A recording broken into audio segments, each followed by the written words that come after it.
to go live. Right, you are live. Mega, we're live on all three. Now we're fucking rolling. We're rolling. So we're going to get started. I'm going to give it 60 seconds. Actually, I'll give it 2 minutes. So I'll let it populate, let some people jump on, give them a chance to join the live. And then we're going to hit record on the podcast player that I use, and we're going to get into it, this is going to be a good one.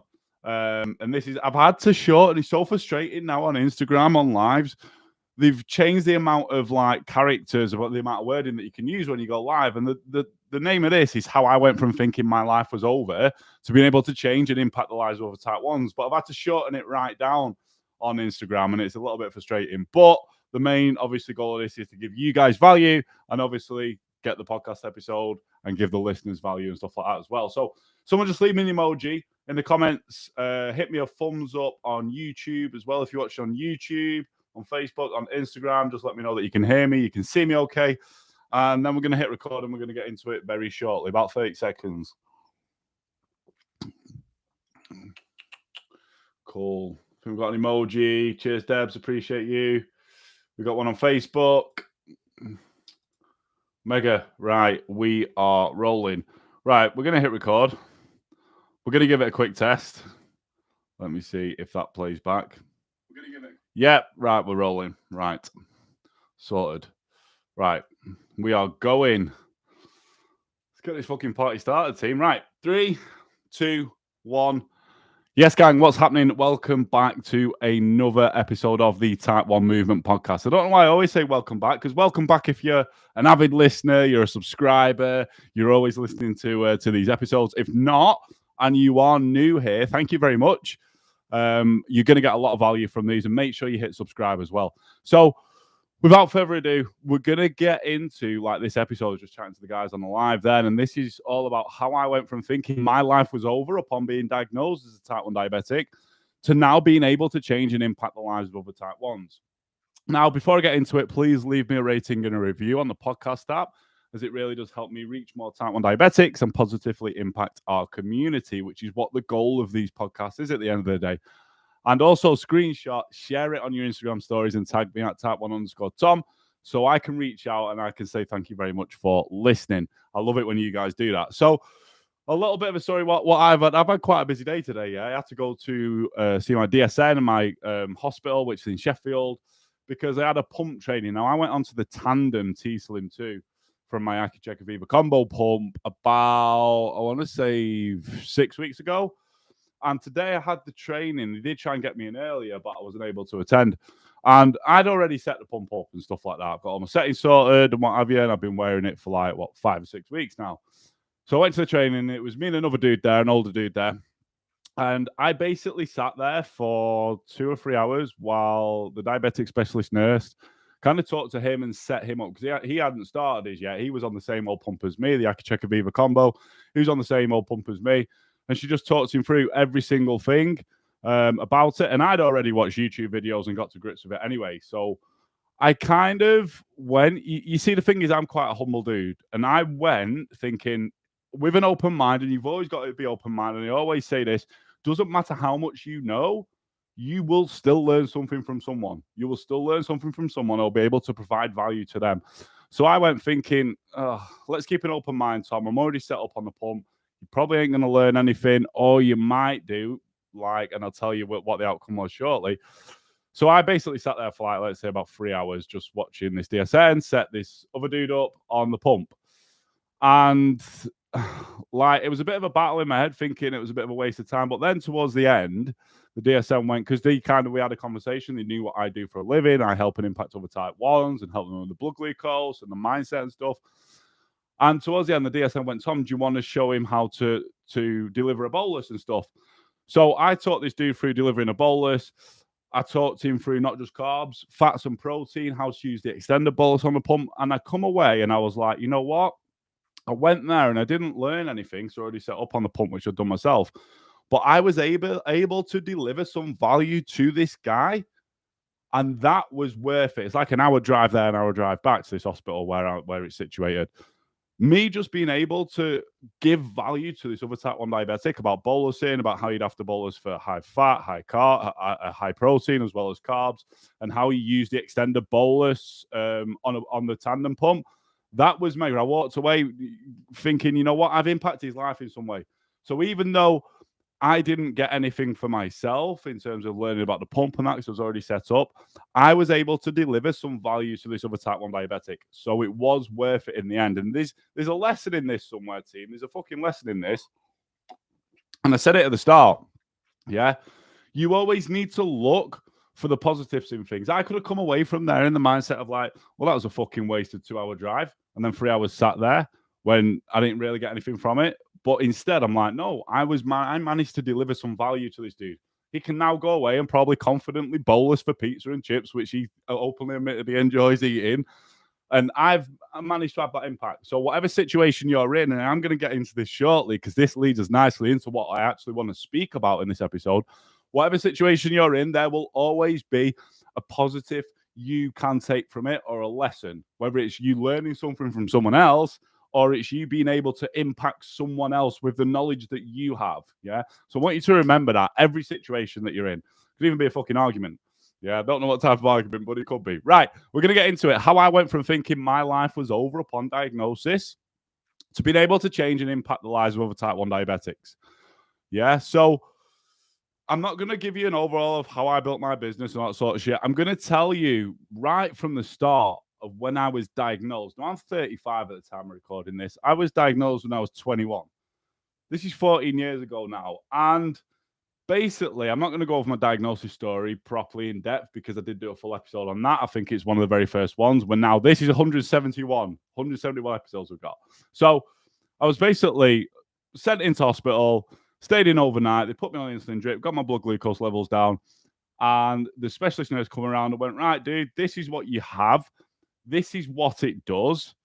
Here's some insulin and a blood glucose testing kit. At the time, it was Glargine, like Lantus I was on, and Nova Rapid, and a finger prick testing kit. Because Libras and Dexcoms weren't around. Libra wasn't around in them days. Dexcom was only really readily available in the States, not in the UK, where I am, right?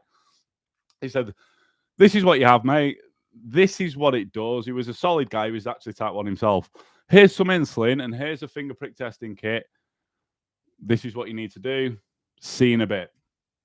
Now, you will be able, if you've been diagnosed later in life, when you've been older, you will be able to understand and comprehend how big of an impact that has on your life, right? And to say that I was mind blown is a fucking understatement. And I think I was that mind blown and that hazed and I couldn't take it all in that I felt all right. Like I'd accepted it.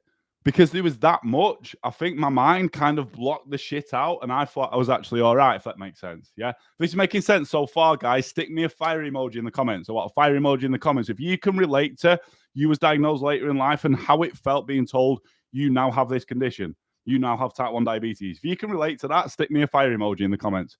So I was actually mind blown. And I remember thinking like, is my life going to be over? I'm never going to have a fucking normal life again, like with this. And honestly, I say this and people laugh all the time, but one of the first things that come to my head, and I'll be honest, was like, shit, man, I'm never going to be able to eat a Chinese takeout again because I love Chinese. I'm a proper foodie, by the way. I'm a foodie.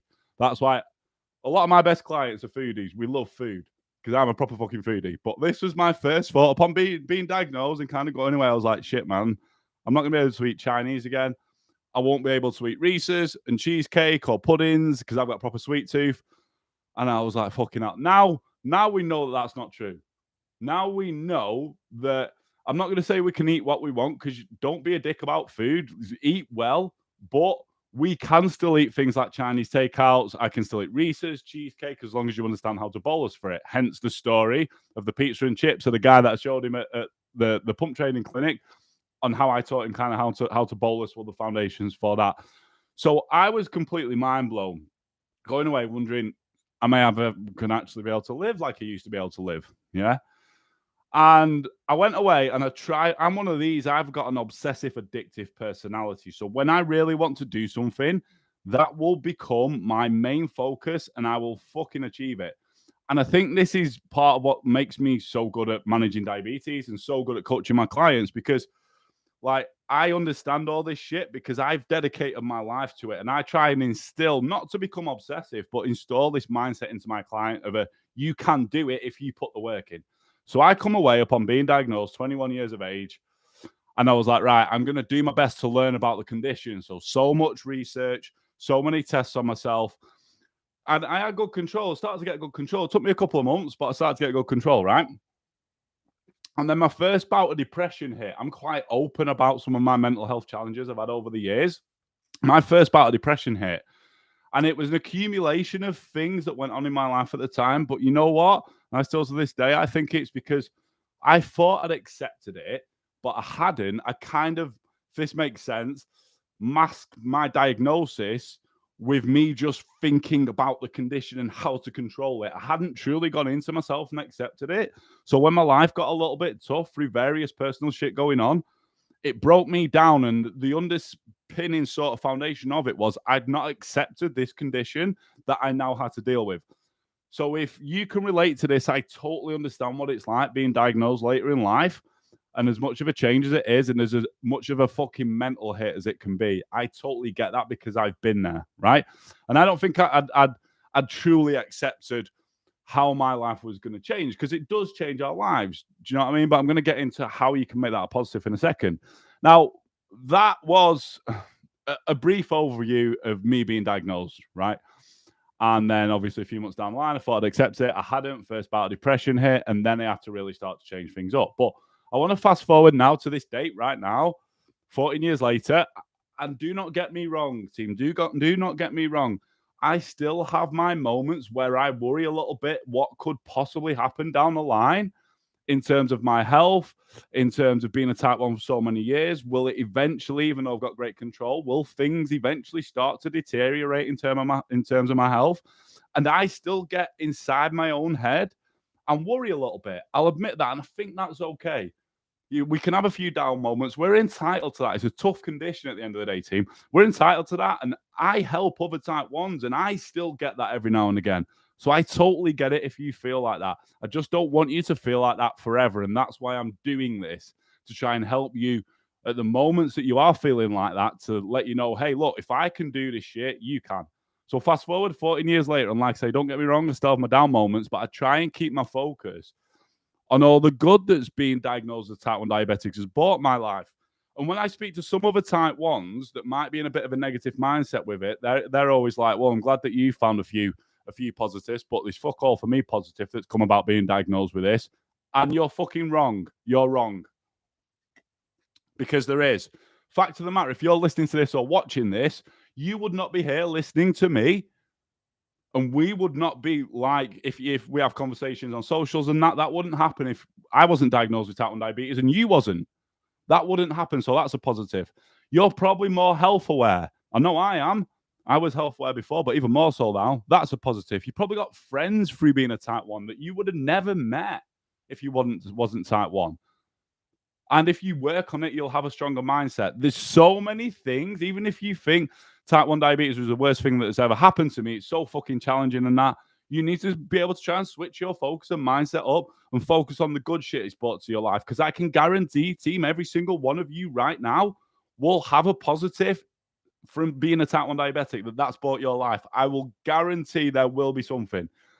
Even if it's something small, well, it's not really small, but like being more health aware. Honestly, a lot of my clients say that. Yeah. So they're just kind of a few of the things. And you know what? It can be difficult keeping positive without type 1 diabetes. It can be hard. It can be hard. Like, and I'll say this time and time again, of your surroundings. Like, if you're anywhere with other type 1s and they're quite negative, it can really rub off onto you. That's why I'm big on community, which I'll get onto shortly. That's why I don't let any negativity in my client Facebook community group, like not on my watch, it's not happening, because it'll rub off on you, your environment. And it can be really hard. And I think as humans, we are kind of installed to see the bad shit. And drop me another fire emoji in the comments on this if this makes sense. We find it much easier to focus on the shit that isn't going well in our life than the shit that is going well in our life. Let me say that again. As humans, we find it much, much easier to criticize and focus on the shit that isn't going well in our life in opposed to the stuff that is actually going well in our life. So, therefore, as all humans, type 1s or none, being diagnosed with this condition, we're going to find it much easier to find negatives about it than we are to find positives about it. But I wanted to help you switch that mindset because this is what's got me through over the 14 years. Yeah. This is what's enabled me to get a strong sort of resilient mindset and help other type 1 diabetics. Yeah. And like I said, I can guarantee it's had a positive impact on you in some way. Now, I want to give you three huge tips that really do help me in terms of mindset and stuff when I start to struggle, because I still struggle. And like I mentioned to you, I get worried about what if it impacts me later down the line, even though I'm well controlled. What if? I still get that. So I want to give you 3 tips. I want you to implement these straight away because they're super simple and you can implement them. 3 tips to help you on this. The first one I've touched on a lot there is focus on positives, gang. Focus on the positives. Yeah, there will be some positives that being a type 1 diabetic has brought your life. I might have got your best mate. I've got so many like connections and good relationships now and friends through being a type 1 diabetic. Yeah. I've been able to get clients that trust me, that can change their lives and have actually become lifelong friends, which I won't have through being a type 1 diabetic. Yeah. I'm more health aware. I'm sure you are as well. I feel I've got a stronger mindset. A little bit of vulnerability. Before I was diagnosed, I was very, very negative. Everything was happening to me. I didn't control anything. My life was shit. I was just a proper negative bastard. But I've managed to work on that. And I don't think that would have been possible if I weren't diagnosed with type 1. And I'll be honest with you. So tip number 1 is focus on the positives. Find the positives because they are in there. You just need to look for them, team. Tip number 2, this is a big one. Tip number 2, and I touched a bit before, talk to other type 1 diabetics. I'm going to let that sink in for a minute. Yeah. I'm gonna let the outro go off the podcast, and then I'm gonna let that sink in for a minute. Let me skip that through. Always gets me this. Always gets me. Right. 3, 2, 1, fuck off. Right, we'll cut that out of the podcast. Tip number 2. Talk to other type 1 diabetics. I'm going to say that again. Tip number 2. Talk to other type 1 diabetics. Look, you're not alone. And I'm big on this with all my clients, especially my Facebook community and coaching group. You are not alone. Even if you want to talk to another type 1 and say, this is a bit fucking shit at times, this condition, isn't it? Yeah. Yeah. It's more so, it's not necessarily what you're going to say. You probably will get some value and be able to bounce off each other. But it's more so the fact that you don't feel so alone in this condition. Over the last few years, community as type 1s has become much more prominent in how important it actually is. Mainly for the side of our mindset towards a condition, because will go within ourselves, and know I will, when I feel like no one gets it. Yeah. With any problem that we have in life, if you feel isolated and alone, like no one understands it, that's when the trouble starts. That's when the trouble starts. So tip number 2 is talk to other type 1 diabetics. Go and find places. Could be Facebook groups. Make sure they're not negative bastards. Yeah, make sure they're quite positive. We all have a bit of a rant, but you don't want to be, like, say, surrounded by that too much. Yeah, you might know some people. Hell, it might just be me. You might just want a conversation with me. I'm always open to fucking speaking to other type 1 diabetics. Talk to other type 1s. It's going to make you realize that you're not facing this condition alone. And that's a big one to get you through, especially when you're having a bit of a bastard diabetes day or diabetes time. Talk to other type 1 diabetics. And tip number 3, this is that big that I have got a full training on this when it comes to mindset in my like client program, in my course. Yeah, but I'm going to share this with you now. Always look for the lessons and use them to grow. Always look for the lessons and use them to grow. I've mentioned this in a few times. This could be something dialing back like, okay, my blood glucose level spiked. Why? What's it teaching me? Don't be so emotionally attached to it. What's it teaching me? Gang, this can be installed into any area of life. Life is going to be fucking challenging at times, especially as a type 1, but you need to look at these challenges as obstacles and lessons for you to grow. Could you imagine if, and I say this a lot to my clients, like, growth does not come from our comfort zone. If life was easy, and this is why I'll be honest, it does wind me up sometimes when type 1s kind of are going on all the time. It's hard, it's challenging, it's hard. Like, I get it, it is. But can you imagine if it was easy and if life was easy? What the fuck would you learn? If life was easy and managing our blood glucose levels was really easy, what would you learn? You wouldn't learn anything. You'd just be a very flat person with probably no personality, no grit, no drive, no determination. So you need to always look for the lessons and use those lessons to grow. Yeah, that's a big one. So I'm going to recap those 3 tips that I've used along the last 14 years to go from feeling like my life was over upon diagnosis and like I couldn't eat fucking Reese's and cheesecake and Chinese again. But I'll do a full episode on that at some point. But 3 tips that I use and I continue to use and I get all my clients to use to go from feeling like my life was over to now living a better than normal life. And it is number 1, focus on the positives. There's always positives. It's just sometimes they're hidden under a load of bullshit and it's hard to look for, but really do dig deep. Look for the positives. Tip number 2, talk to other type 1 diabetics. Community is key. This will make you realize you're not alone. It'll make you realize that how you feel at times is valid because we all feel like that. And tip number 3 is always look for the lessons and challenges because they will happen and use them to better yourself. Use them to grow. Team, that is it.